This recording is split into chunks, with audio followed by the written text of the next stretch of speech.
Magandang araw mga ka-viewpoint, no? Kamusta po kayo? At magandang balita. Unahin natin yung magandang balita. Huwag na tayong magbalita ng pangit. So, I hope everybody is okay. So, no? Saan sulok man kayo ng mundo, no? Salamat. Maraming salamat sa 229 subscriber. Mabuhay po kayong lahat, no? At masayang-masaya po tayo dyan. So, kahapon 200, ano lang, ngayon 202, 229 na po tayo. And then 157 hours. So, ayos na, ayos na. Ito, pag-usapan natin patungkol ito sa US missile in Philippines will be removed, no? Ito po na ano ko, no, nakuha mo yung balita sa Daily Inquirer, no? Mayroon silang statement, no? So maganda yan, maganda rin siya. Medyo natakot na si Dayonior, at saka tama naman yan, lahat naman ay dadaan sa magandang usapan. So di ba yung last July 2 nagkaroon ng bilateral talks yung defense. So nag-uusap yung China at ang Pilipinas. So maganda yan, at least just to decrease the tension. Bawasan natin yung heart. Huwag nating paapuyin ng gusto, mainit na no? So ngayon, no, kanina ang balita na, no, sa according to Daily Inquirer naman ito, yun na nga, yung US missile, yung mid-range missile na ginamit itong last balikatan, April 11, nga nandun sa atin ngayon. Nandyan pa ngayon, no? Ayun ang tinatanong ngayon, no? Kung nasaan na ba, nandyan pa. At ito ang payag ng isang spokesperson ng Philippine Army, no? Na it will be removed. It will remove by kailan? Yan ang tanong. It will be removed by this coming September. Bare months, no? Maganda yan, no? Kasi at least lalong uminit yung, alam nyo ba yung si the great leader President Putin, no? Nagbigay na siya ng pahayag regarding dyan, no? Dahil yung sa matindi kasing mid-range, so umaabot siya ng 1,500 miles. So kung galing sa Pilipinas to Russia to abot yan 1,800. So 300 kilometers, abot yan. So mayroon palang kasunduan yan yung 1987, yung Russia at saka yung Union Soviet pa, na they will not make anymore of this kind of missile. Pero ngayon nakita nila, no?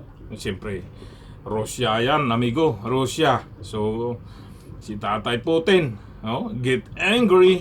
So yun, nag-warning na siya sa Philippine government, no? Saan yung gamitin yan, di ba? Siyempre, di ba? Alam na tayong madadamay diyan.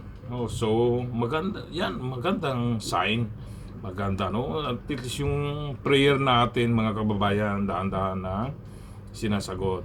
So good, slowly but surely pa rin, di ba? Ganyan tayo, slowly but surely. Ang mahalaga mabawasan yan yung mga na yan, tanggalin na yan, mas maganda nga within this month, no? Tanggalin this month din na yan. For what, di ba? Ay ang purpose lang daw naman yan is for educational purposes only. Wow, sigurado ba? Di ba? Mukhang ayaw maniwala ni Putin educational purposes only dahil nagkaroon ng balikatan, di ba? So siguraduhin na nila dahil si Putin gagawa siya ngayon ng ganyang klaseng missile din, kasi hindi nagsumunod sa usapan, di ba? Di ba? Tingnan mo yung Ukraine, di ba? Mayroon silang pag ganyan uunahan ka rin. So ganon yung strategy ng Russia, no? So wag kang basta-basta ka dyan. Pag niwaraningan ka, makinig ka, ha? Iba yan ang Russia. Wag mong dati friends, ngayon not friends anymore. Sila, pinagbibigyan lang si Tatay Digong, no? Pili, armas, everything. But now, hiwalay na. But, wag, pero sinasagot pa rin yung prayer natin, mga kababayan. Magandang balita yan. At least by this coming September, they will remove totally this missile. So yan lang naman ang ano, kasi umiinit yung China dahil kasi bakit meron yan, ano? So nuclear yan, may mga warheads. Ako, polbos ang abutin natin dyan. So it's a really good news, no, mga kababayan. So yung sinasabi na nakaraang vlog ko kapon, yung targets ni ng saan kaya nakita yan, kasi tinatanong din ni Senator Amy Marcos, no, ng China, sabi ko saan daw nakita yan. So ano na naman ito, ano, basta pray lang tayo na hindi mangyari yan, no. So yan na nga, nagkaroon na ng ano, removal of this kind of intermediate, mid-range capability missiles pa. Yan. Kasi yan aabot ng 1,800 or more nautical miles. So kung kilometer, mga 3,000. So 3,000 aabot yan. So aabot yung Russia, North Korea, kung galing Pilipinas, Batanes, kung nilagay nila, di ba? Aabot yan. Ilang miles lang yan yung Taiwan tsaka ang China. North Korea, malapit lang yan. So, from here to Vladivostok, no? Pag tinutok yan, malapit lang, di ba? Isang araw lang yan yung navigasyon dyan. So, 200 plus, 300, ano lang. Anyway, mga kabayan, thank you so much pa rin sa mga nanonood, no? So, mga nag-likes, mayroon pa rin nagdi-dislikes, no? Siguro, ayaw niya, against, wala tayong magawa dyan. So, thumbs down, mayroon. Pero marami pa rin yung nag-likes. No? Sige lang, no? Continuous pa rin tayo. Slowly but surely tayo. You know, easy. Makarating tayo din dun sa patutunguhan. Yung point of view natin, yung objective natin, doon tayo. At isa pa, mga kabayan, no? Yan na naman, dahil magpapasukan. So ito, relate na naman tayo. Yung sinasabi ko, wag na tayong umasa sa gobyerno pa rin. Kasi alam ba, so yung mga tuition fee ay tataas na naman. O, yan ang sinasabi ko. So sakit sa ulo na naman, di ba? Yan, kaya sana suportahan niyo itong channel na to at gawin nating scholar lahat ng mga kabataan, di ba? Captain's Viewpoint, Scholar Foundation. Sagot lahat yan. Diba?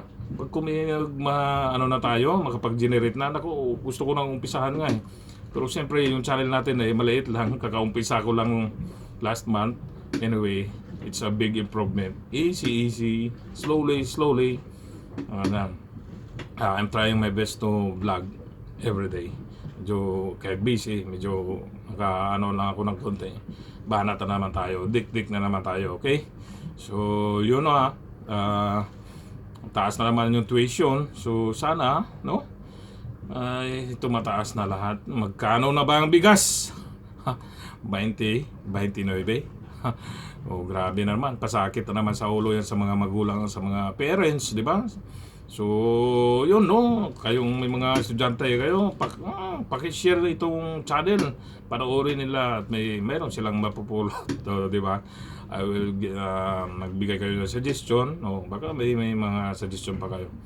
So, gawa natin ang paraan yan. And doon focus pa rin tayo. Doon tayo sa rumbo natin, okay?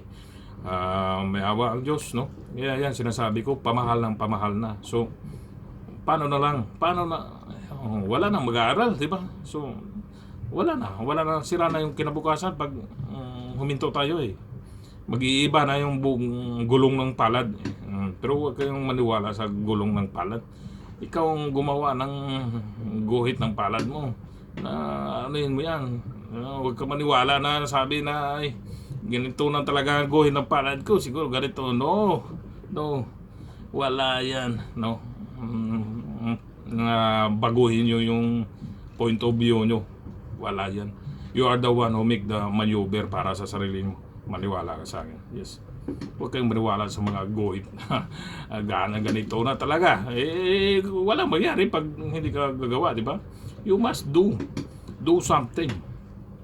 Kailangan mo yun, di ba? Kagaya ng gobyerno natin, puro lang salita, wala naman sa gawa. So, wala din, di ba? So, ito sa atin, no? Kaya gumawa ako ng hakbang na ito, at least kapapano. Preparation ito. Preparation ito mga kaibigan, mga ka-viewpoint, mga kababayan. Kaya suportahan po natin ito. Magulat na lang tayo, di ba? Uy, mayroong scholarship yung ano na yan. Talagang gagawin natin yan. Kasi para tingnan mo, wala na, pataas na mga presyo. Everything, di ba? Ano na lang bumababa ngayon, alam na. Wala at pataas anak ng waiting. Sorry. So, ganon. Yun lang, no? At magandang balita. Mga missile yan. Dapat huwag nating paano yan. Hanggat maaari, as soon as possible, you have to remove that.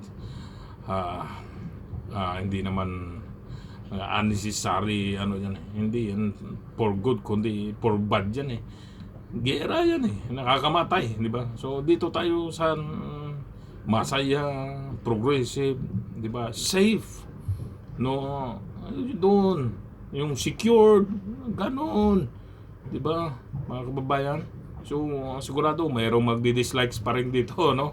So sana po maraming makalike ito sa mga itong video na to, kasi laging may dislike. So anong iniisip ko, ano ko yung hindi niya nagustuhan, ayaw niya yung reaction ko. Anyway, thank you pa rin sa reaction niya kahit hindi niyo gusto, no? So shout out sa mga, ang dami hindi ko pa maano, no? Yung mga new subscriber natin, ha? Thank you very much, thank you. Sa mga hindi pa, thank you pa rin, ano? At magugulat na lang sila, no? So lahat ng mga subscriber dito sigurado yan, kasi kayo yung mga pioneer. Tingnan ko yan, yung mga una, no? Priority yan, no? Tandaan nyo, pag nagkaroon na ito ng pondo, yung ano natin, the Captain's Viewpoint Scholarship Foundation, magkaroon tayo ng program affiliate sa mga school, ayan na, di ba?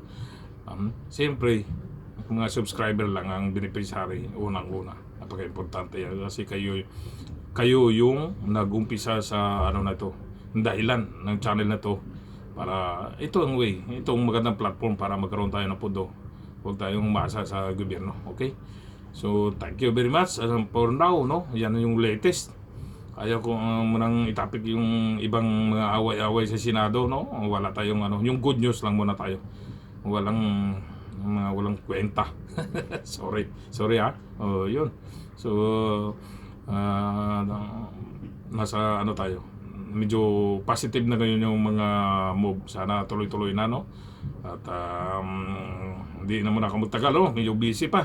And anyway, thank you very much sa mga new subscriber. Just read yung details ng channel na to para mabasa nyo naman, okay? Just continue watching. Please support our small channel, and then slowly but surely tayo, okay? Mag-ingat po tayong lahat, and God bless us all.